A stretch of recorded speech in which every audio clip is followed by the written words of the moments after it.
Have you or someone you know considered or ever dabbled in marijuana consumption? Odds are very likely that you have or do. Because marijuana is so popular in the US today. But marijuana is actually a bud that is derived from the flower in a hemp plant, and it's used for many different things. It can be brewed into hot drinks and teas to drink.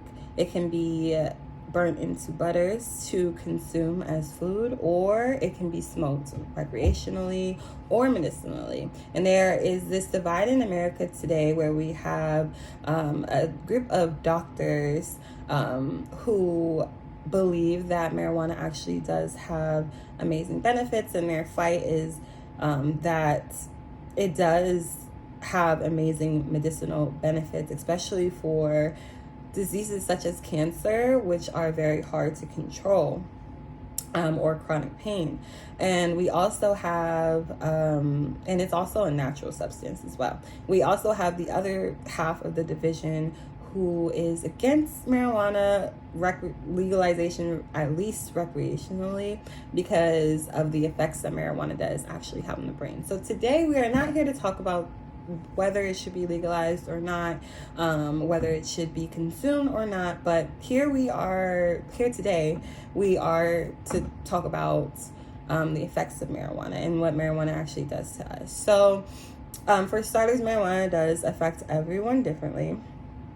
The physical aspects of marijuana, which we'll get into a little bit later, they also differ between individuals. So we do have individuals who will consume marijuana, and off of the first few hits or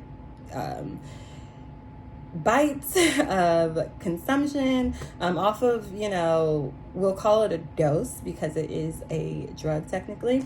So off of the first couple of doses, they don't feel much of anything. Of course, it depends what strain of marijuana it is and how it's being consumed, and how many milligrams are being consumed.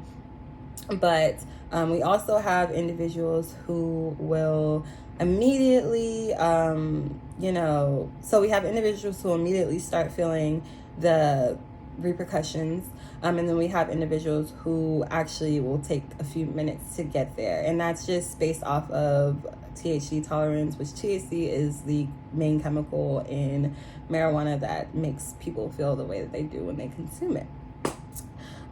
So the less desirable aspects of marijuana consumption will happen for individuals with low tolerance, or that are consuming marijuana that has too high of a potency, and this can cause really bad hallucinations, and most marijuana consumers will call this a bad trip. So they will feel totally delusional, and or they'll start feeling hallucinations, seeing hallucinations, feeling loopy, not feeling like themselves. So according to the National Institute on Drug Abuse, marijuana is an addictive drug, and it can completely, not chemically change your brain, but there is an addictive component to marijuana consumption, whether it's a routine, or whatever the case may be, that will bring people back.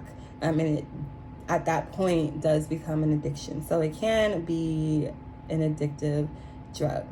So the physical associations with someone who does smoke marijuana differs, as I said earlier. So it can cause red eyes, or excessive eating, that could also be done, or even just smelling of marijuana smoke, because if anyone here has smoked marijuana before or smelled marijuana before, then obviously you know that it's a very strong scent. So the lasting effects of marijuana According to the National Institute on Drug Abuse, there is a growing number in studies in humans and animals that believe or have shown and stated that marijuana use can actually, or exposure can actually have negative effects on developing brains. So for example, infants, don't smoke around babies, pretty much. And according to Francesca Philby, and also, of course, many others, marijuana can contribute to a loss of cognitive functions such as your memory, your learning, or impulse control. It even can mess with your speech. And through a large longitudinal study in New Zealand, they actually did have a group of individuals who they have tested after consuming marijuana for prolonged use, and they had lower IQ scores than what was the average or what has been scored before. So in a nutshell, marijuana has been shown in many different lights over the years, but since there are so many strains, there's so many individuals who consume it differently, it is harder for scientists and doctors and even regenerators to be able to crack down on the real effects on everyone from individual to individual. So what do you think? Do you believe that marijuana has negative effects or positive effects on the brain? Thank you guys for watching. Bye-bye.